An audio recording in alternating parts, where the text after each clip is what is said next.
चलिए तो आज हो गया है 22 अगस्त। बताएंगे छत्तीसगढ़ के प्रमुख बड़ी खबरों के बारे में, हर जिले के ताज़ा अपडेट के साथ साथ सरकारी गतिविधियों के पल पल के ताज़ा जानकारी। जी हाँ दोस्तों, छत्तीसगढ़ के प्रमुख योजना की रूपरेखा भी बताएंगे और साथ में यह भी बताएंगे कब और कहां और क्या हुआ, नया घोषणा, नया खुलासा। तो पूरी जानकारी के लिए पूरा वीडियो देखते रहिए। और एक ही रिक्वेस्ट है, अगर आपने अभी तक इस चैनल को सब्सक्राइब नहीं किया तो सब्सक्राइब करके बेल आइकन को भी जरूर से दबा दीजिए। वीडियो पसंद आने पर लाइक और शेयर भी जरूर से कर दीजिएगा। Chhattisgarh related most important update हम इस चैनल के माध्यम से हमेशा आप लोगों तक पहुंचाते रहते हैं। तो चलिए फटाफट चलते हैं आज की पहली बड़ी खबर पर। जी हां, कोरोना को लेकर बड़ी खबर सामने आ रही है। संक्रमित होने की आशंका में टेस्ट करना होगा जरूरी, नहीं किया तो होगा एफआईआर। जी हां दोस्तों, छत्तीसगढ़ में कोरोना संक्रमण के मामले तेजी से बढ़ रहे हैं, उतनी ही तेजी से मौतों का आंकड़ा भी बढ़ रहा है और रिकवरी रेट नीचे गिरने लगा है। स्वास्थ्य विभाग के आंकड़ों की बात करें तो 7 दिन में 4607 केस मिले हैं, जबकि 55 लोगों की मौत हो चुकी है। इसे देखते हुए रायपुर जिला प्रशासन ने 8 पॉइंट पर दिशा निर्देश जारी कर दिए हैं। वहीं जिला प्रशासन की ओर से जारी निर्देश में कहा गया है कि आशंका होने पर व्यक्ति का कोरोना टेस्ट कराया जाना अनिवार्य है। संबंधित व्यक्ति इससे इनकार नहीं कर सकता। ऐसा करने पर उसे खिलाफ एफआईआर दर्ज की जाएगी। वहीं अगर किसी इलाके में 5 से ज़्यादा मरीज मिले तो उसे कंटेनमेंट जोन बनाया जाएगा। तो इस तरह से रायपुर से बड़ी खबर कोरोना को लेकर। जी हाँ, संक्रमित होने की आशंका में टेस्ट जो है करवाना बहुत ज़रूरी हो गया है। चलिए चलते हैं, आगे बढ़ते हैं और एक नज़र छत्तीसगढ़ के कोरोना लेटेस्ट अपडेट हम आप लोगों को बता के चलते हैं दोस्तों। तो प्राप्त आंकड़ों के अनुसार छत्तीसगढ़ में 1052 नए मरीज मिले हैं। राजधानी में रिकॉर्ड जो है 341 संक्रमितों की पुष्टि हुई है।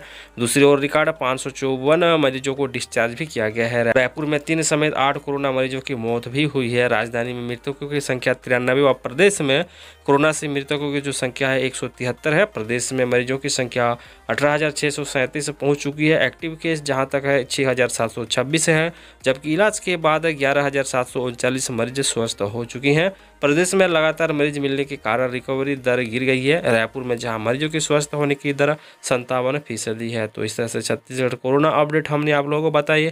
और चलिए चलते हैं अब दूसरी बड़ी खबर की ओर। जी हाँ दोस्तों, दूसरी ओर बड़ी खबर आती हुई छत्तीसगढ़ को देश का सबसे साफ राज्य की उपलब्धि। जी हाँ दोस्तों, 2020 में शहरी सफाई सर्वे में छत्तीसगढ़ देश का सबसे स्वच्छ राज्य घोषित हुआ है। दरअसल 100 से अधिक शहरों वाले राज्य में सबसे साफ राज्य का खिताब छत्तीसगढ़ को मिला है। वहीं 10 लाख की आबादी वाले शहरों में मध्य प्रदेश का इंदौर लगातार चौथी बार देश का सबसे साफ शहर बन गया है। इधर छत्तीसगढ़ की राजधानी रायपुर को 21वीं पोजीशन पर मिली है। पिछली बार रायपुर को 41वां स्थान मिला था। यह ऐलान केंद्र सरकार की शहरी विकास मंत्रालय ने गुरुवार को स्वच्छ सर्वे नतीजे को जारी करते हुए किया है। जी हाँ, तो चलिए चलते हैं, आगे बढ़ते हैं। वहीं दूसरी ओर बड़ी खबर आती हुई छत्तीसगढ़ में बनेंगे नई सहकारी बैंक। 25 अगस्त को होगा विधानसभा का बजट अनुमोदन। जी हाँ दोस्तों, गुरुवार की शाम रायपुर में सिविल लाइन्स स्थित सीएम हाउस में कैबिनेट की बैठक खत्म हुई। इस बैठक में सरकार ने कई अहम फैसले लिए हैं। मुख्यमंत्री भूपेश बघेल की अध्यक्षता में हुई इस बैठक में मुख्यमंत्री और विधानसभा अध्यक्ष डॉक्टर चरणदास महंत सहित मंत्रिमंडल के सदस्यों ने सद्भावना दिवस की शपथ भी ली। पूर्व मंत्री राजीव गांधी की जयंती पर यह दिवस मनाया जाता है। बैठक में तय किया गया कि महासमुंद, बलौदाबाजार, बेमेतरा, जांजगीर और सरगुजा समेत 6 जगहों पर नई सहकारी बैंक की स्थापना करने के लिए आरबीआई को प्रस्ताव भेजा गया है।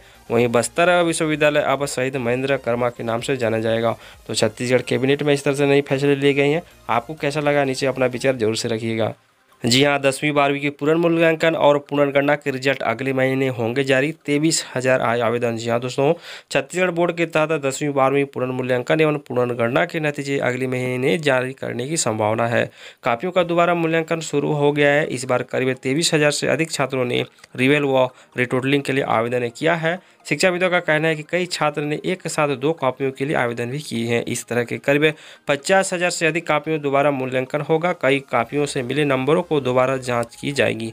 माध्यमिक शिक्षा मंडल के अफसरों ने बताया कि रिवेल व रिटोटलिंग के तहत मूल्यांकन की प्रक्रिया शुरू हो गई है। कोरोना वायरस की वजह से थोड़ी परेशानी है, लेकिन संभावना है कि इसके नतीजे अगले महीने तक आ जाएंगे। तो इस तरह से बड़ी खबर सामने आती हुई 10वीं 12वीं की जो पुनर्मूल्यांकन है और पुनर्गणना के जो नतीजे हैं अगले महीने जारी करने की संभावना जताई जा रही है। तो चलिए आगे बढ़ते हैं। दूसरी ओर खबर आ रही है गणेश उत्सव को लेकर। जी हाँ, गणेश उत्सव में कोरोना के मद्देनजर जारी हुआ सरकारी गाइडलाइंस। गणेश उत्सव शनिवार से शुरू होगा। कोरोना संक्रमण से बचने के लिए इस बार ज़्यादातर रेसिडेंशियल सोसाइटीज़ में बेहद सादगी के साथ गणेश उत्सव मनाया जाएगा। ज़्यादातर सोसाइटी में 1.5 से 2.5 फीट के मिट्टी के बने गणेश ही विराजित किए जाएंगे। पंडाल के भव्य डेकोरेशन की बजाय इस साल क्लब हाउस, गार्डन एरिया या कैंपस में बने मंदिर में ही गणेश की मूर्ति स्थापना की जाएगी। पिछले साल तक 10 से 15 कारीगर 8 से 10 दिन की मेहनत से पंडाल तैयार करते थे। कोरोना संक्रमण के खतरे की वजह से फिलहाल बाहरी लोगों को सोसाइटीज में एंट्री बैन कर दी गई है। वैसे इस वर्ष कोरोना संक्रमण के मद्देनजर गणेश चतुर्थी, गणेश उत्सव को लेकर नई सरकारी गाइडलाइंस जारी की गई है, जिसके अंतर्गत 2 से 4 या फिर 5 फीट के गणेश मूर्ति ही बनवाने का इजाज़त दी गई है। साथ ही साथ सोशल डिस्टेंसिंग का पालन करना है और सैनिटाइज भी करके रखना है। तो जी हाँ दोस्तों, वहीं दूसरी ओर बड़ी खबर सामने आती हुई एम्स में अगले 3 दिन के लिए कोरोना जांच लैब होंगे बंद। जानिए क्या है वजह। जी हाँ दोस्तों, छत्तीसगढ़ में कोरोना संक्रमित मरीजों की संख्या लगातार बढ़ रही है। इस बीच रायपुर एम्स में आज बड़ी खबर निकलकर सामने आई है। जानकारी के अनुसार अखिल भारतीय आयुर्विज्ञान संस्थान में अगले 3 दिन तक कोरोना की जाँच नहीं होगी।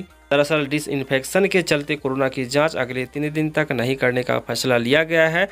डिसइंफेक्शन के बाद वापस कोरोना की जांच की जाएगी। अब अगले 3 दिन तक कोरोना सैंपल की जांच के लिए मेकाहारा भेजा जाएगा। बताते चले कि एम्स में रोजाना औसतन 900 सैंपल की जांच होती थी। तो इस तरह से बड़ी खबर सामने निकल कर आ रही है। एम्स में अगले 3 दिन तक कोरोना का जो जांच है नहीं होगा, लैब बंद रहेंगे। डिसइंफेक्शन के चलते नियमों में किया गया बदलाव। तो चलिए आगे बढ़ते हैं। जी हाँ, बस्तर से बड़ी खबर सामने आती हुई बस्तर विश्वविद्यालय जाना जाएगा शहीद महेंद्र कर्मा यूनिवर्सिटी के नाम से। जी हाँ दोस्तों, भूपेश कैबिनेट की अहम बैठक में कई बड़े फैसले हुए। करीब 4 घंटे चली इस बैठक में 33 अहम बिंदुओं पर फैसला किया गया। राज्य कैबिनेट ने आज विधायकों को व पूर्व विधायकों को बड़ी सौगात दी है। बैठक में सरगुजा व बस्तर की तर्ज पर नए गोरेला, पेंड्रा, मारवाई में तृतीय व चतुर्थ श्रेणी के भर्तियों की स्थानीय विभागों को मौका दिए जाने का भी निर्णय लिया है। वहीं बैठक के दौरान बस्तर विश्वविद्यालय का नाम शहीद महेंद्र कर्मा के नाम पर करने का अनुमोदन भी किया गया है। वहीं दूसरी ओर बैठक में अपूरक बजट को हरी झंडी दी गई है। 25 अगस्त से छत्तीसगढ़ विधानसभा के मानसून सत्र में राज्य सरकार अपना पहला अपूरक बजट को पेश करेगी। तो इस तरह से बड़ी खबर सामने निकल कर आ रही है। जहाँ पर बस्तर विश्वविद्यालय जो है अभी शहीद महेंद्र कर्मा यूनिवर्सिटी के नाम से जाना जाएगा। तो वहीं दूसरी ओर बड़ी खबर सामने निकल कर आती है। जी हाँ, स्नातक पाठ्यक्रमों में होगा ऑनलाइन क्लासेस। 1 अक्टूबर से होगा शुरू। एडमिशन की भी तारीख बढ़ी। जी हाँ, बिलासपुर से बड़ी खबर सामने आती हुई कोविड-19 संक्रमण को देखते हुए गुरु घासीदास विश्वविद्यालय ने सभी स्नातक यानी कि यूजी पाठ्यक्रमों में ऑनलाइन एंड ऑफलाइन प्रवेश के लिए तिथि बढ़ा दी है। अब यह 6 अक्टूबर तक प्रवेश की प्रक्रिया पूरी होगी, लेकिन प्रवेश उन्हीं छात्रों को दिया जाएगा जिन्होंने पहले से ही ऑनलाइन फॉर्म भरा है। नए आवेदन फॉर्म पर स्वीकार नहीं किए जाएंगे। यूनिवर्सिटी के विभिन्न विभागों द्वारा स्नातक के लिए प्रवेश के लिए ऑनलाइन फॉर्म भरे छात्र छात्राओं को प्रमाण पत्रों एवं अंक पत्रों की कलर कापी अब 14 सितंबर 2020 तक मंगाई गई है। इसके बाद कैटेगरी वाइज पहली मेरिट लिस्ट 15 से 18 सितंबर के बीच घोषित होगी। इसके बाद दूसरी जो है 21 से 23 सितंबर तक पहली मेरिट लिस्ट के आधार पर ऑनलाइन या फिर ऑफलाइन एडमिशन दिए जाएंगे। तो इस तरह से खबर सामने आती हुई स्नातक पाठ्यक्रमों को लेकर, जहां पर 1 अक्टूबर से शुरू हो जाएगी ऑनलाइन क्लासेस और एडमिशन की तिथि भी बढ़ाई गई है। तो वहीं दूसरी ओर मौसम विभाग की चेतावनी। चक्रवात का असर छत्तीसगढ़ के विभिन्न क्षेत्र पे हो सकता है भारी बारिश की चेतावनी। जी हाँ दोस्तों, देख सकते हैं बंगाल की खाड़ी में सक्रिय हुए चक्रवात की वजह से पूरे छत्तीसगढ़ में बारिश के हालात हैं। पिछले हफ्ते भर से राज्य में बारिश हो रही है। इस दौरान बंगाल की खाड़ी में लगातार 2 चक्रवातीय घेरे तैयार हुए हैं। इन्हीं के प्रभाव से राज्य में भारी बारिश हो रही है। बिलासपुर और बस्तर संभाग में बारिश की वजह से कई इलाकों में बाढ़ जैसे हालत नजर आ रही हैं। रायपुर और बिलासपुर शहर में भी तेज बारिश हो रही है। बता दें कि अब तक बिलासपुर में सबसे ज़्यादा 950 मिलीमीटर बारिश हो चुकी है, जबकि अंबिकापुर में सबसे कम 723 मिलीमीटर बारिश हुई है और जगदलपुर में 800 मिलीमीटर और रायपुर में अब तक 766 mm बारिश दर्ज की गई है। मौसम विभाग के पूर्वानुमान के अनुसार आज राज्य के अनेक स्थानों पर भारी बारिश की संभावना है। बस्तर, बिलासपुर और रायपुर संभाग के कुछ इलाकों में भी भारी बारिश की चेतावनी दी गई है। तो चलिए चलते हैं, आगे बढ़ते हैं। जी हाँ, वहीं दूसरी ओर बड़ी खबर सामने निकल कर आ रही है। 10वीं के कोर्सेस में हो रहा है बदलाव। बच्चे पढ़ेंगे नई कहानी। जी हाँ दोस्तों, छत्तीसगढ़ के सरकारी स्कूलों में 10वीं के बच्चों को अगले साल से देश से पूर्व प्रधानमंत्री भारत रत्न राजीव गांधी के बारे में पढ़ाया जाएगा। हिंदी की पुस्तक में उनके संबंधित पाठ होगा, जिसमें सूचना और प्रौद्योगिकी के दिए गए उनके योगदान का उल्लेख होगा। राजीव गांधी को सूचना क्रांति का जनक कहा जाता है। बच्चों को इस बारे में बताया जाएगा। राज्य शैक्षणिक अनुसंधान एवं प्रशिक्षण परिषद ने इस पाठ को शामिल करने की प्रक्रिया शुरू कर दी है। इसके साथ ही प्रदेश में 27 महान विभूतियों से संबंधित पाठ विभिन्न कक्षाओं में नैतिक शिक्षा की पुस्तक में शामिल किए जाएंगे। तो इस तरह से बड़ी खबर सामने निकल कर आ रही है। छत्तीसगढ़ के 10वीं के कोर्स में हो रहा है बड़ा बदलाव, बच्चे पढ़ेंगे अब नई कहानी। तो आप देख रहे थे इट्स छत्तीसगढ़ यूट्यूब चैनल के माध्यम से छत्तीसगढ़ दिन भर की प्रमुख बड़ी खबरें। उम्मीद करते हैं वीडियो आपको अच्छा लगा तो वीडियो को एक लाइक जरूर से कीजिए और ज़्यादा से ज़्यादा मित्रों तक शेयर कीजिएगा और हमें सपोर्ट बनाए रखने के लिए इस चैनल को सब्सक्राइब कीजिए और घंटी को भी जरूर से बजा के रखिए। मिलते हैं अगली वीडियो पे। नमस्कार।